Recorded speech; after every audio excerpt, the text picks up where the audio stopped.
laga koraa kasbada waa lagu dhismaa inaad kufta waa qadaraynaad sii qududo wasiga kici weyda bay karama la'aantu tahay karama la'aantu tahay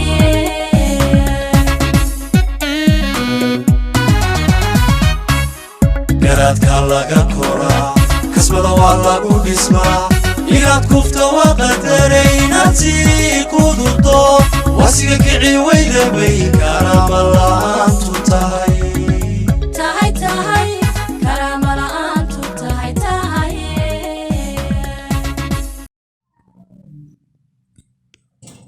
maanta barnaamijkeena waxaan kaga hadlaynaa dimuqraadiyadda iyo aqoon-yahanka ama filosoferiska madaxa bannaan ee casriga iyo kuwii hore ee Greegu waxay ka yiraahdeen iyo sida ay isku qaadan karaan dimuqraadiyadda iyo Soomaalidu. hase ahaatee intaynan barnaamijkeena gudagelin aan idin xasuusiyo barnaamijkeenii kan ka horeeyay waxaan ku sheegnay in sababta Mareykanku ugu bareerayo khatarta ka iman karta cadaadiska lagu hayo Ruushku ay tahay fidinta dimuqraadiyadda ku dhisan waxa loogu yeedho liberaalka. darteed ayay ila muuqatay muhiim bal in aan isdul taagno maanta isqaadashada dimuqraadiyadda iyo dowladnimada ama ummadnimada dadka Soomaaliyeed ama Somaliland ha ahaadaan ama Soomaaliya ha ahaadaan. marka waxaynu gorfayn doonaa su'aasha ah nidaamka dimuqraadiga ahi ma yahay nidaam siyaasadeed ama nidaam siyaasadeed ku habboon helitaanka dowlad waxtar leh oo lagu wada qanacsan yahay isla markaana waarta dadkeedana u horseeda nolol wanaag ummadeed oo dheelitiran sida ummad leh sharaf iyo karaamo caalami ah oo marka la yiraahdo qofkaas waa Soomaali aad iyo aad loo ixtiraamo sida adigu marka uu qofka Mareykanka ku yimaado aad u ixtiraamto kuula weynaado adiga maxaa ka hooseysiiyay caalamka oo dhan ciidan xoog leh inay yeeshaan oo waxyaabaha dadka lagu sharfo caalamka ummadaha waxa kamid ah ciidanka Mareykanku muxuu Mareykan ku noqday marka American lagu raahdo muxuu kuula weyn yahay waxyaabahan maaha magaca kaliya imika magaca Mareykan la yiraahdo iyo magaca la yiraahdo Kenya waa magacu muhiimadu magaca maaha muhiimadu waa cabirka waa variableska waa quality-ga waxa uu gudo iyo waxa uu galo weeyaan waa inta ciidan uu haysto waa in tiknoolajiyada heerku ka gaaray waa inta dhaqaale uu haysto waa saasoo kale marka ciidan xoog leh amni iyo xasilooni inay helaan amni iyo xasiloonidan maanta ku haysano Soomaaliya xasilooni iyo amni ma haysato Somalilandna way haysataa laakiin mid waarayso sii jiraysa maaha amnigan iyo xasiloodin waa mid laga shaqeynayo sidoo u waari lahaa ee u jiri lahayd weeyaan una baahan in laga shaqeeyo maanta waa la haystaa caafimaad iyo waxbarasho tayo leh ee ummad haysata oo aan banaanka uga baahnayn dibadaha inay u caafimaad u doontaan ama intay wadankooga waxbarashadiisa yeesaan ay dibadda waxbarasho u doontaan ummad dhaqaale wanaagsan leh sida wadanka Mareykanka iyo London Ingiriiska iyo Faransiiska iyo Jarmalka iyo maxaa ku diiday waad gaari kartaa ummad dhaqaale wanaagsan leh waxyaabaha lagu qiimeeyay kamid tahay in ummadi ay dhaqaale wanaagsan tahay ee laga dambeeyo ay lagu sharfo way imika waxaad la mid tusaalahan adigu dad Somalilander tahay ama dad Soomaali tahay ama Somaliland ku nool ama Soomaaliya ku nool miskiinku markuu ku leeyahay ila wax isii gacanta ku hoos dhiganayo waad yaraysataa markaasaad waxaanad adigu koob shaah ku goynin baad u taagtaa oo siisaa qiimo kuma laha agtaada marka sheekadiisana ma xiisaysid la hadalkiisana ma xiisaysid meeshuu ka yimid iyo wixiisana ma rabtid because dad wada adduunyo u jeeda baynu naho xataa aakhiro uma jeedno waad aragtay kan u baahnayna waad ugu daraysaa waad siinaysaa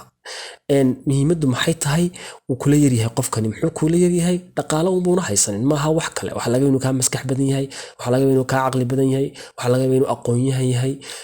waxaa laga yaabaa inuu awliye yahay caalamka saasoo kale aad ka tahay miskiin yaroo dawarsanaya ayaad ka tahay ama maskiinad yaroo dawarsanaysa marka aan isdul taagno maanta isqaadashada dimuqraadiyadda iyo dowladnimada ama ummadnimada dadka Soomaaliyeed ama Somaliland ha ahaadaan ama Soomaaliya ha ahaadaan marka waxaynu gorfayn doonaa su'aasha ah nidaamka dimuqraadiga ahi ma yahay nidaam siyaasadeed ku habboon helitaanka dowlad waxtar leh oo lagu wada qanacsan yahay isla markaana waarta dadkeedana u horseeda nolol wanaag ummadeed oo dheelitiran su'aashaasaynu ka jawaabayna haddii la yidhaahdo hasi kastaba ahaatee dooda barnaamijkeenna aan kuu qadime waxa weeyaan haddii aan si kooban jawaabteeda u sheego maya dimuqraadiyaddu halka aan rabnona ma gaadhsiinayso maya marka haddaan kusii nuuxnuuxsado doodaydu waxa weeye sidan dimuqraadiyaddu waaba sababta ugu weyn ee keentay in ummadda Soomaaliyeed ay ku raagto xanuunkii ku dhacay inay bogsan weydo oy noqoto dad dowlad la'aan ah iyo dad dowlad xuma hayso aynu noqono iyo kala qaybsanaan bulshada dhexdeeda ah aan ku raagna midda oo haddaan sii kala qaado ama si kale aan u dhigo Somalilandna ay ahaato Soomaaliya ay ahaato waxa weeyaan waddan aan dowladnimada iyo saansaan dowladnimo midnaba aan haynin Somalilandna ay 30 sano tahay dad iyo ummad haysta dowladnimo wax la yiraahdo haykal dowladeed haysta laakiin haykalka dowladeed ay haystaan ay tahay mid daldalan oo gebi ka laalaada ay tahay markaad eegto xaaladahu sida yihiin taasoo macnaheedu yahay waxa weeyaan waxay u baahan tahay dowladnimada la gaaray ee la haysto in la ilaaliyo oo la xajiyo oo la dheelitiro oo la turxaan tiro oo la koriyo oo laga shaqeeyo sidii loo joogtayn lahaa loona horumarin lahaa marka doodaydu waa sidaa barnaamijkaynu markaa gudagalaynaa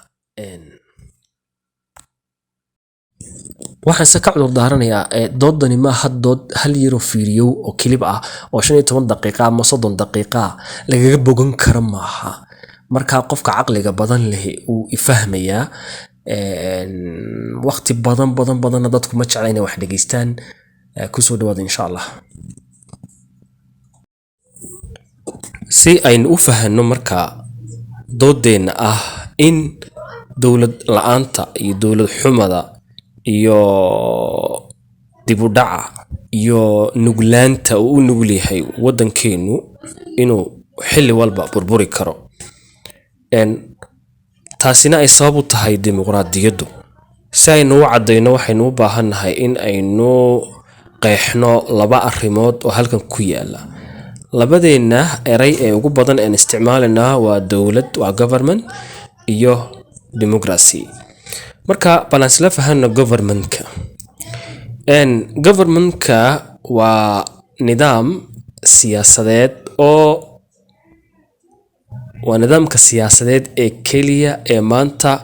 ay bulshooyinka caalamku ku wadan ay ku noolaan karaan oo bulsho kasta ay ku noolaan karto bulsho kasta oo meel wada degan oo dani ay ka dhaxayso oo xuduud ku wada jira nidaamka ay isku maamulaan si ay u wada noolaadaan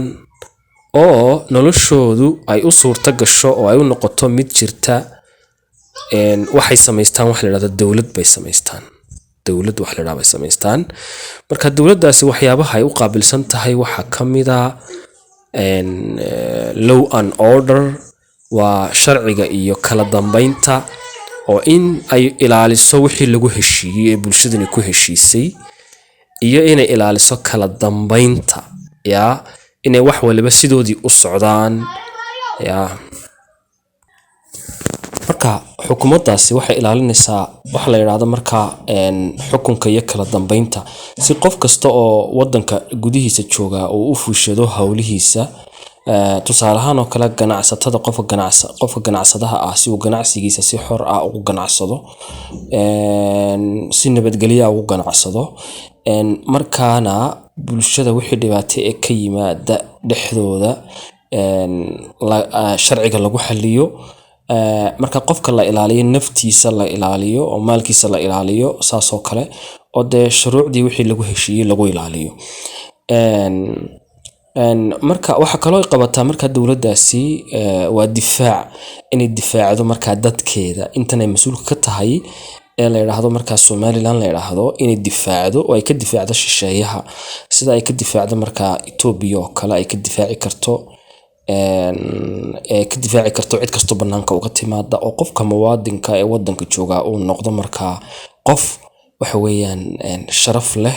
oo wadankiisa aan laga dhex qaadan karin, aan cid ka qaadan karin, cid waxba ku sameyn karin, oo dibadda aan cid uga iman karin, isla markaana bulshadan aan cid dibadda ka timid aanay soo weerari karin si ay xoolahooda u dhacaan, waxa weeyaan dadkooguna u dilaan. marka waa difaac, waa ku difaacaysa marka dowladdu waa dayrkaagi weeye. waxay u xil saaran tahay marka qaybaha ay u xil saaran tahay waxa kamid ah marka economiga wadanka dhaqaalihiisa inay regulate garayso, ay ka shaqeyso, oo maamusho, oo nidaam ku ilaaliso, nidaamka ugu tala gashay inay ku ilaaliso, inuu ku shaqeeyo marka dhaqaalahaasi, oo waxa weeyaan dadka dhaqaalaha wadanka dhex wareegaya distributionkiisa la ilaaliyo, oo bulshadu aanay marka dhaqaalaha isku gumaysanin, oo aanay dadku waxa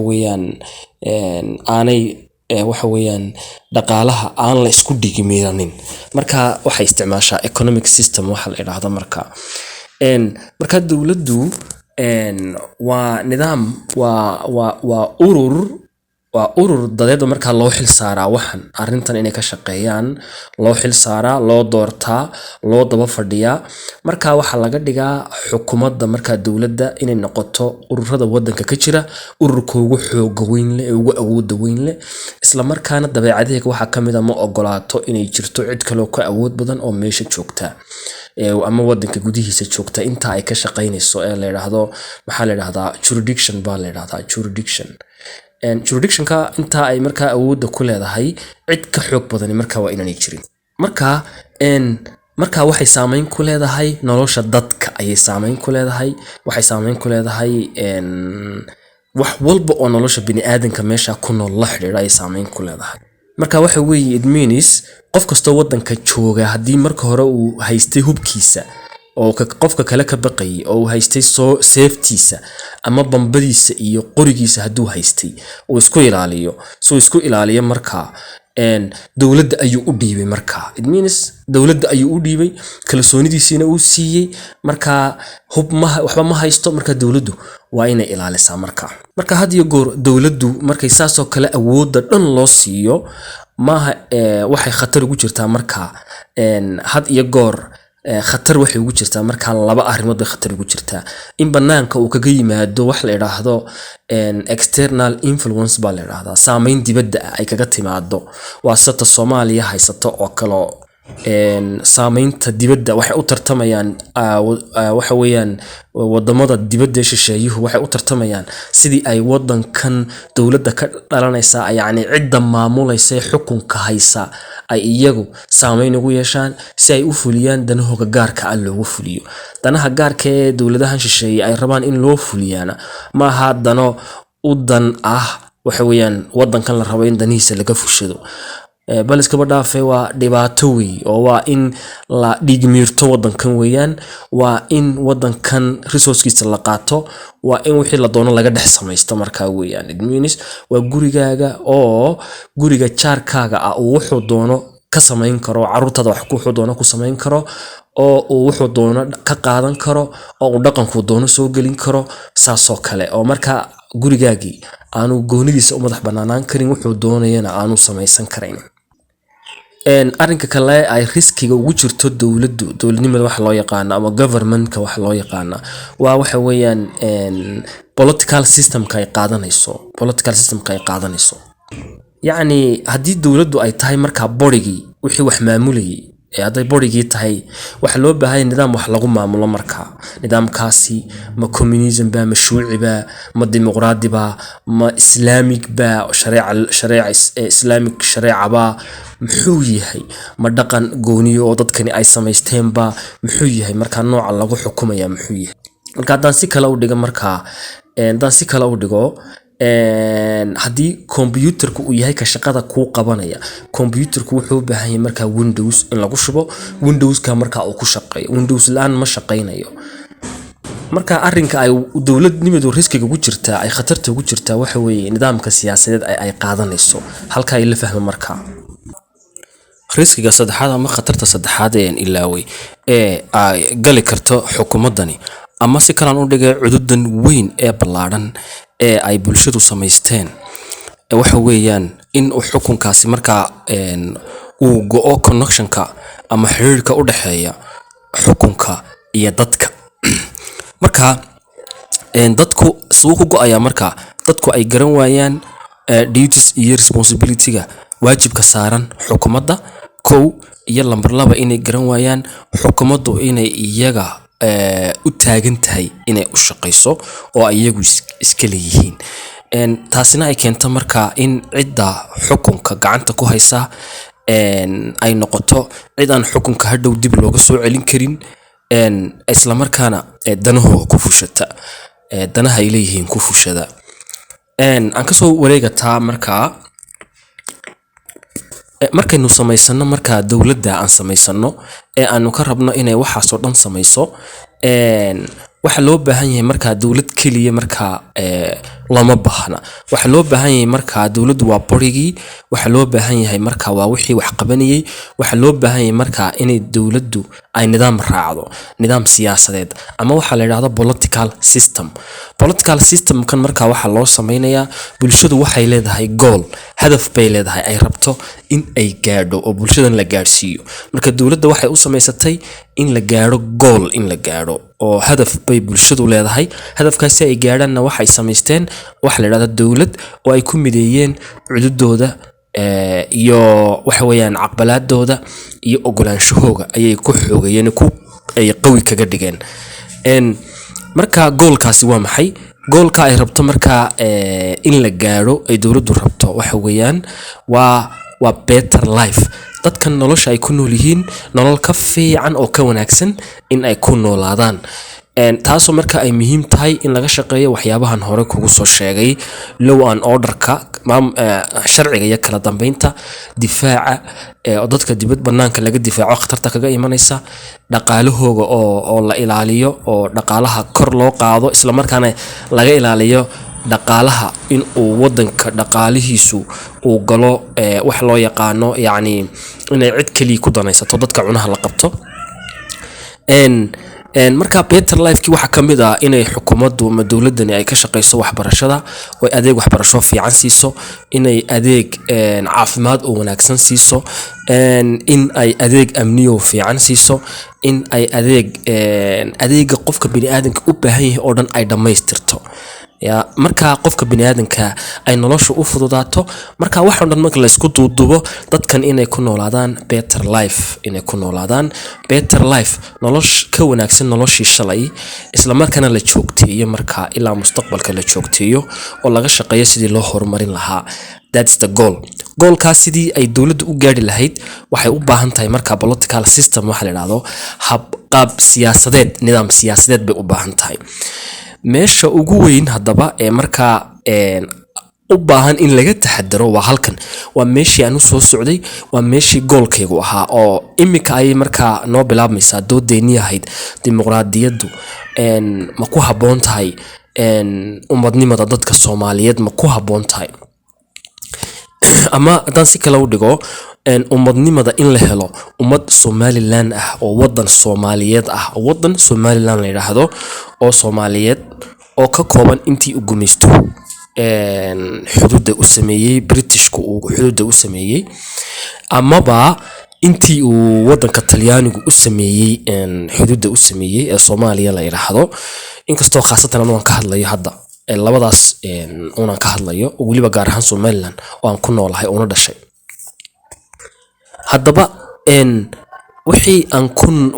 ku noolayn dowladdu waa nolol weeye, waa wax suurta gelinaya inaan noolaano, waa waxaan u samaysanay marka inaan horumar ku gaadhno. Marka dowladdii waxa loo samaystay in waxa weeyaan dadkani ay siiso goolka ah better life, nolol ka wanaagsan noloshii shalay. Si taa loo gaadho dowladdu waa inay markaa qaadataa nidaam siyaasi ah. Marka nidaam siyaasiya dowladnimada adduunyadu in badan bay soo jirtay, kumanaan sannadood bay dowladnimadu soo jirtay. Marka yacni dowladnimada tiyariga la yidhaahdo dowladnimo la yidhaahdo ama jiritaanka wax dowladnimo la yidhaahdo kumanaan sano ayuu soo jiray. Marka nidaamyo hore la tijaabiyey baa jira, waxaa kamid ah communismka, waxaa kamid ah dimuqraasiga, waxaa kamid ah wuxuu hayay shareeca oo ta islaamka ah ayaa kamid ah. Waxaynu nidhi dowladnimadu waa waxa ugu muhiimsan adduunyada maanta ee bulshooyinku ay isticmaalaan, ee ay helaan si ay ugu noolaadaan waxa weeyaan nolol wanaagsan ugu noolaadaan. Isla markaana waxay u samaystaan in ay helaan wax la yidhaahdo better life, nolol ka fiicantii shalay toole ka wanaagsan. Marka dowladnimada keligeed ma shaqayn karto, waxay u baahan tahay nidaam ay ku shaqayso oo la yidhaahdo political system. Haddaba dadka Soomaalidu si la mid ah wadamada kale ee caalamka iyo Afrikaba waxay qaateen dimuqraasi. Gaar ahaan wadanka Somaliland waxa uu ku faanaa 30 sano ugu dambeeyay in uu qaatay nidaamka la yidhaahdo dimuqraadiyadda ama democracy in uu qaatay.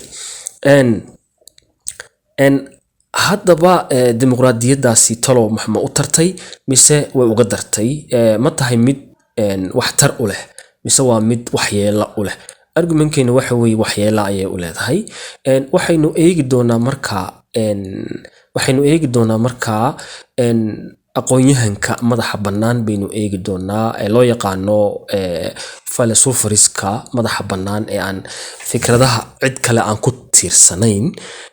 had iyo goor, oo ay ka mid yihiin bal waxay ka qabaan ay ka mid yihiin aqoonyahankii hore ee Greek-ga ahaa xilliyadii hore ee Greek-ga iyo aqoonyahanka dambe casriga ahba. Marka waxaynu resource-keenu waxa weeyaan source-keenu waxa weeye waa Socrates, oo waxaad akhriyi kartaa buugga la yidhaahdo Six of the Republic la yidhaahdo oo kaga hadlaya dimuqraadiyadda. Socratesna wuxuu ahaa aasaasihii iyo aabihii filosofiga wadanka Greek-ga, ilbaxnimadii Greek-ga. Waxaan isaguna source inoo amaanta ama reference inoo ah Robert Dahl ninka la yidhaahdo, buuggiisa la yidhaahdo On Democracy oo qoray 2000. Waxaa kaloo isagana source inoo ah ama marjac inoo ah Plato ayaa inoo ah iyo wixii uu ka qabay dimuqraadiyadda. Waxaa kaloo isaguna aynu isticmaali karnaa Noam Chomsky aqoonyahanka la yidhaahdo, isaguna kuwa casriga sida Robert oo kale isna waa casriga, waa 2000. iyo Noam Chomsky buuggiisa la yidhaahdo Deterring Democracy ee uu qoray 1999-1992. Waa qaybtaa aqoonyahankaas saddexda hore aan soo xusay waxay ka hadlayaan dimuqraadiyaddu dhibaatada ay u leedahay iyaga wadamada reer galbeedka, dhibaatada ay u leedahay. Noam Chomsky isagu wuxuu ka hadlayaa dimuqraadiyadda wadanka Mareykanka uu gaadhay liberaalka la yidhaahdo sida ay adduunyada u baabiisay, sida ay adduunyada u xumaysay. Marka buugaba waxa la yidhahdaa Deterring Democracy, waxaa la yidhahdaa discouragement of democracy baa la yidhaahdaa. Waxaa la yidhahdaa markaa niyad jabinta dimuqraadiyadda, nacsiinta dimuqraadiyadda caalamka la yidhaahdaa. Marka anagu waxaan markaa ku dari doonaa marka innaga contextkeenana waan ku dari doonaa, yacni bal nolosheenu qaabkay u egtahay iyo sida inoo saameynaysana waynu eegi doonaa haddii ilaha yidhaahdo. Laakiin marka hore waxaan u baahanahay dadka kale way dhegeysan karaan, laakiin waxaan u baahanahay ardayda jaamacadaha dhigatay iyo dadka aqoonyahanka, please subscribe siiya, like siiya, gambaleelkana furta. Horta marka laga yimaado qoraayadaas ama aqoonyahankaasi waxay ka sheegeen dimuqraadiyadda, iyo dhibaatada ay ku hayso caalamka oo dhan ay ku hayso weliba wadamadooda ay ku hayso marka laga yimaado aynu u soo noqono inaga horta teena kow marka hore waxaynu ka aaminsanahay dimuqraadiyadda fikir qalad ah kaasoo ah wax walba oo wanaagsan inay dimuqraadiyaddu leedahay marka horumar haddii la gaaro waa dimuqraadiyadda mid dhaqaale haddii la gaaro dimuqraadiyadda aaminsan tahay dowlad wanaag hadduu jiro waxaad aaminsan tahay dimuqraadiyadda because waa wax intaas oo sannadood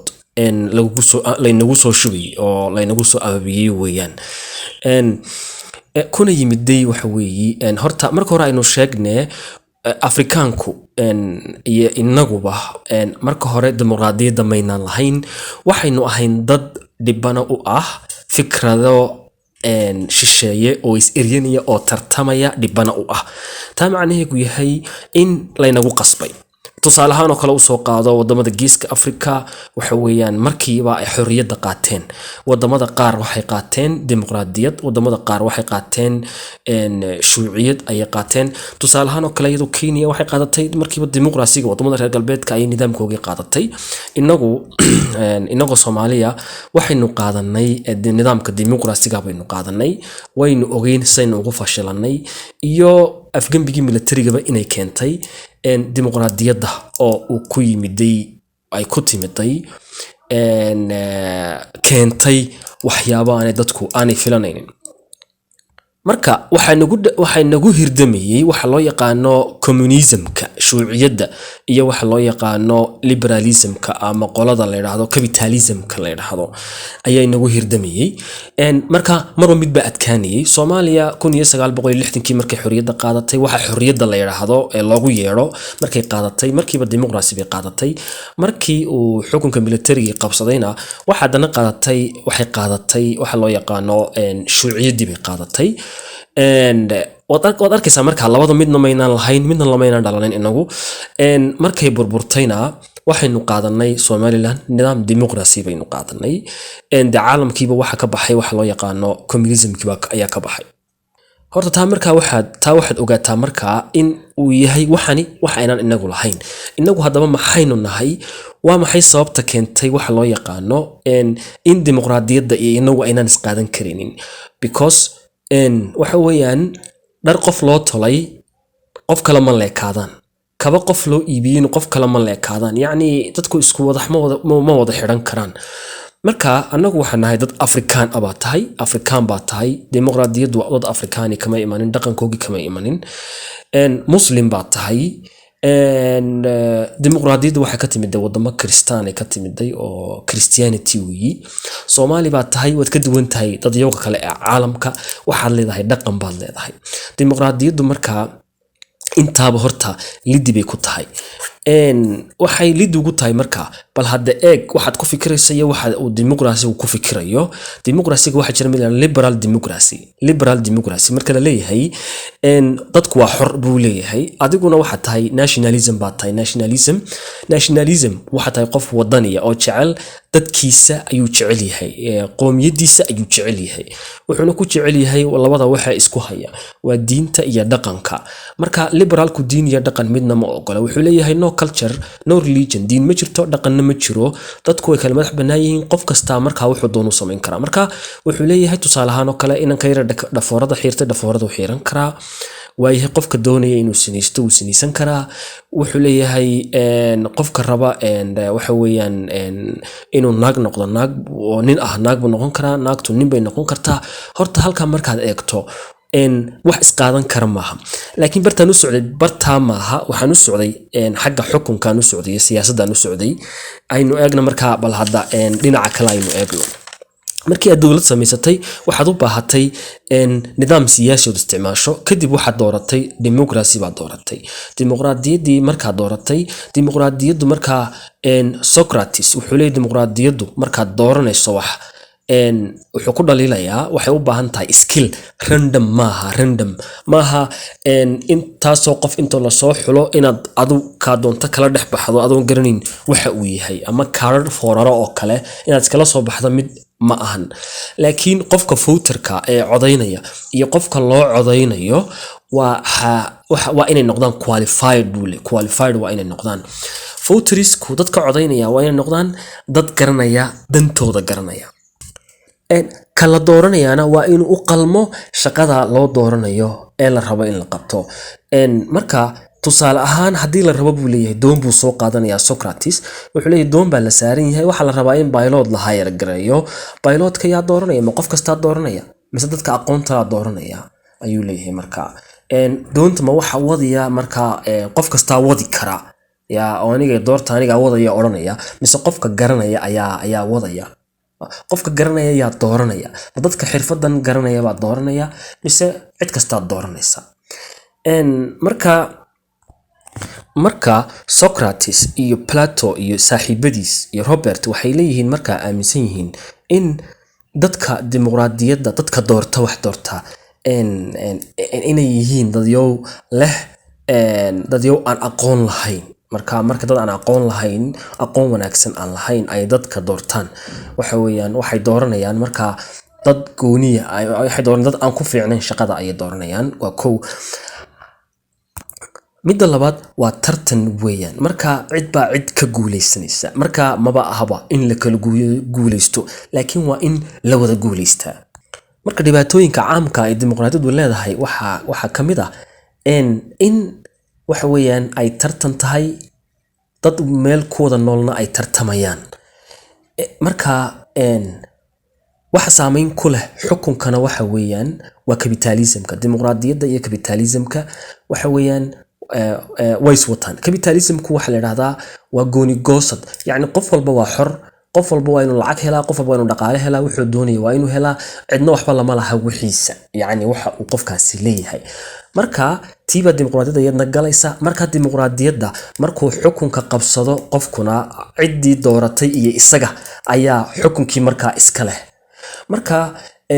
had iyo goor dimuqraadiyadda marka la food gareynayo waxa ku guuleysta marka dadka lacagta la ku guuleysta ha eegin marka kaliya qof aan lacag lahayn oo aan taanjir ahayn oo soo baxay ha eegin qofka lacagta leh ee taanjirkee soo baxay cid baa fangaraysay cid baa lacag gelisay marka cid baa ka dambaysa ciddaas guuleysatay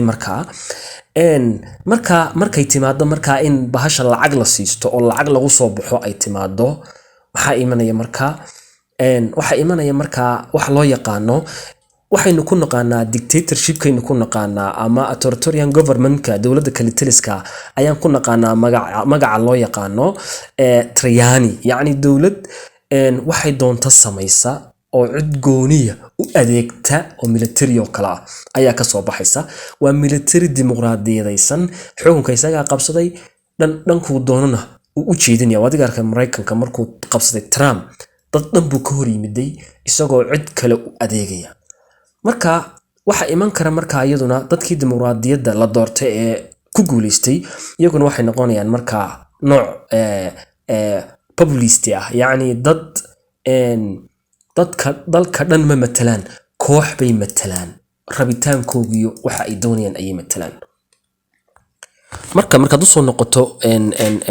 wadankeena markaad u soo noqoto markii aan bilownay intii hore si fiican baan u soconay laakiin markaan bilownay xisbiyada iyo dimuqraadiyadda waa markii ay dib u bilaabantay dib u dhimashada Somaliland waa markay bilaabantay maxaa yeelay malaga iyo mowdka qarannimada Somaliland iyo wadan kasto Soomaaliyeed waa qabyaaladii ay boardka ka jartay xisbiyadii ayaa waxay isku bedeleen xisbiyo qabiil ayay isku bedeleen oo waxay isku bahaysanayaan qabiil ayaa dadku isku bahaysanayaan marka maxaan ku dooranaa inagu marka waxaan ku dooranaa qabiilkan ku dooranaa qabyaalad baan ku dooranaa qualification kuma doorano waa adeerkay waa in adeerkay waa saas oo kale ayaan ku dooranaa marka wax kale ma eegaysid okay lacagna waan ku dooranaa markaan intaa ku doorano waxa soo baxaya marka wax la yiraahdo marka Traiani waxa soo baxaya dawlad waxay ay doonto ay samayso ma wada samayn karto oo dadka waa Somaliland saas ma wada aha laakiin hawlaheega gaarka aan iska wadanaysa ayaa markasta ayaa soo baxaysa waxa soo baxaya marka dawlad populist ah cid gooniye u adeegaysa waxay u adeegaysaa qabiilada qabiilada doortay iyo qabiilkeeda ayay u adeegaysaa marka ayay noqonaysaa way ku qasban tahay because sidii loo doortay ayaa sidan ahayd nidaamkii loo doortay ayaa sidan ahaa marka waa in muxuu ahaaye mar hadduu ku guuleystay wuxuu ku guuleystay like a business marka waa inuu markaa dadkiisa ka buuxiyaa shaqaalaha baawarka dowladda waxa weeye xiriirka caalamiga diblomaasiyadda wax kasta markaa waa inuu markaa geliyaa dadkiisa u geliyaa u ka buuxiya because waxaan ku dooranay without wisdom marka dimuqraadiyaddu dhibaatada ayay leedahay waqtiga inagu yar klibku naga sii dheeraada ma doonino marka fiidiyogeena dambe waxaan ka hadli doonaa marka maxaa xal ah dimuqraasi uma baahanin dimuqraadiyadda noocan uma baahanin dimuqraasigu markaa yaanan ka bixine wuxuu dhalaa marka dambe wuxuu dhalaa marka hore wuxuu ahaa dimuqraasi buu ahaa wuxuu noqdaa markaa sida uu inoo sheegayo Socrates waa macalinka Plato weeyaan waa philosopher Greek ah wuxuu leeyahay markaa theory-ga loo yaqaano demagoguery ayaa la yiraahdaa demagoguery waa nidaam aan ahayn dimuqraasi oo ah nidaam siyaasiya oo dadka xukunka ku guuleystay ay ku sameeyaan manipulation ay ku sameeyaan dadka kale ee ay ka guuleysteen